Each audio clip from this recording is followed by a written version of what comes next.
Hello, so this week's topic is identity policing.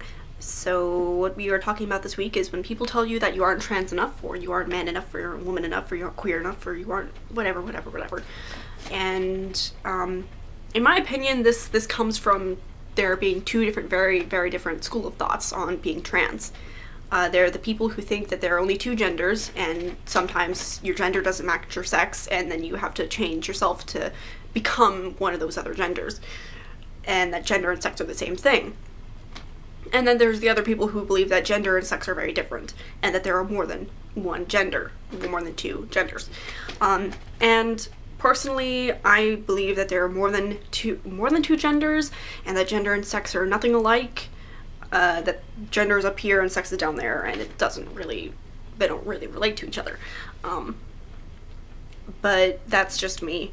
And I understand that that's a popular thought among trans people or LGBT people in general, but there are still people out there who think that it's not like that.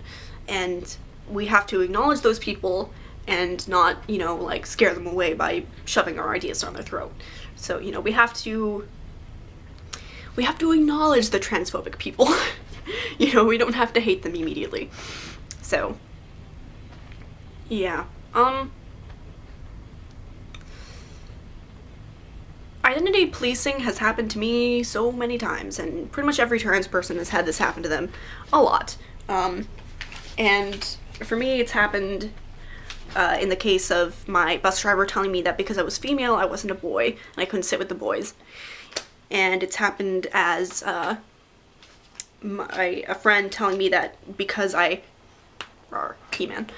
because I dress like a girl once in a blue moon, that I'm not really a man.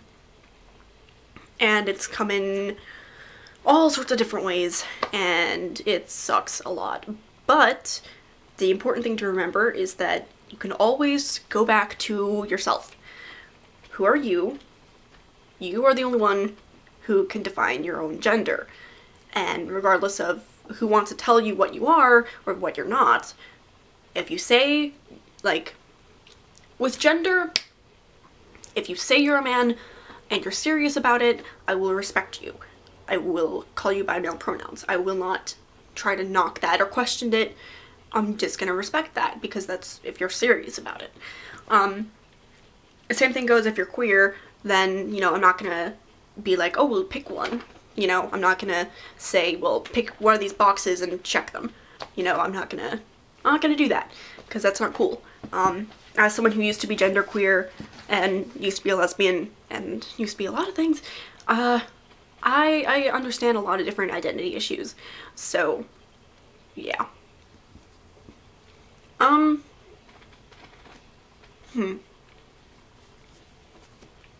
What did I say though? It took 12 minutes. This is my second time recording this video. Third, fourth, I don't know. Billionth time recording this video, because every time I record it, it just ends up being stupid, so I'm recording it again. Yeah. Oh yeah, I forgot to say, I'm sorry that this video is very late. I've been sick, and my entire family is sick. My brother is in the bathroom over there, throwing up right now, and everyone is sick, including my cat, and I'm waiting for it to hit me. And I'm not really looking forward to it. I ate some crackers and cheese, and I'm gonna throw that up later, I'm pretty sure. So that's fun. Yeah, my hair is black now. Acne. And I'm starting to gauge my ears, except my cat this morning, was licking my ear to wake me up, and I think he ate one of the rubber bands. So there's only one rubber band on this ear. There are two on this one, but there's only one over here, because he ate one, I'm pretty sure, because I've looked for it, and I'm pretty sure he ate it. So yeah.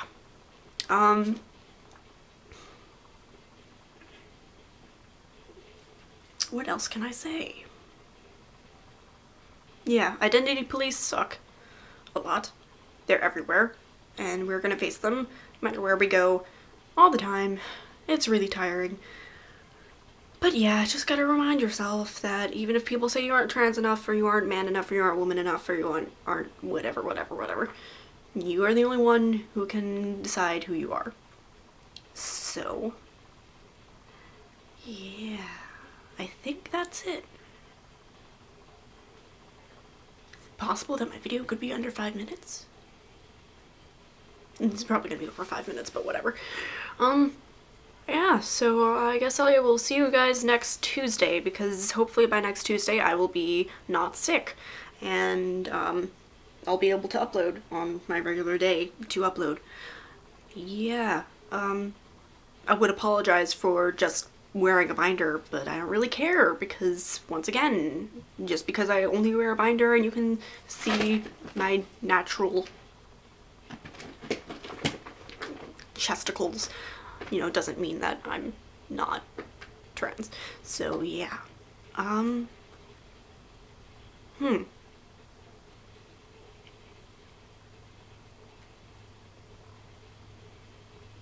Oh yeah, that reminds me. There are a lot of people out there who think that you can't be a femme trans guy or a butch trans woman, which is just ridiculous, you know. Part of being trans is feeling that your gender doesn't match your body.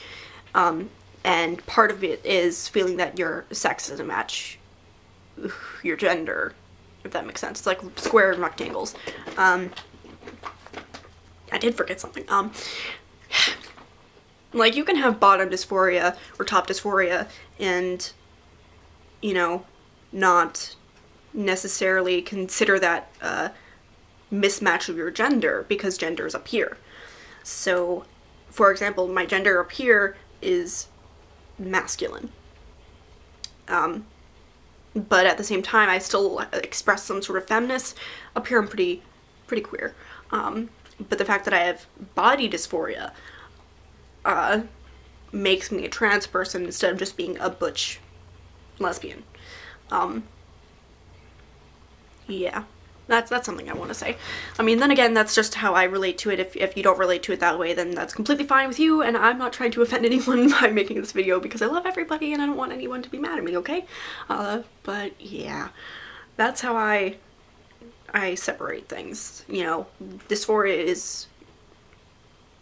And even if you don't have dysphoria, you know, if you're trans, you're trans. I'm not gonna judge you. So, yeah. But I guess dysphoria is what makes you want to transition, which is what makes you a transsexual versus transgender, I think, if I'm right.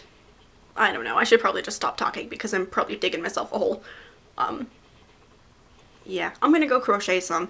I love you guys. I'm sorry that this video is so late. Yeah, bye.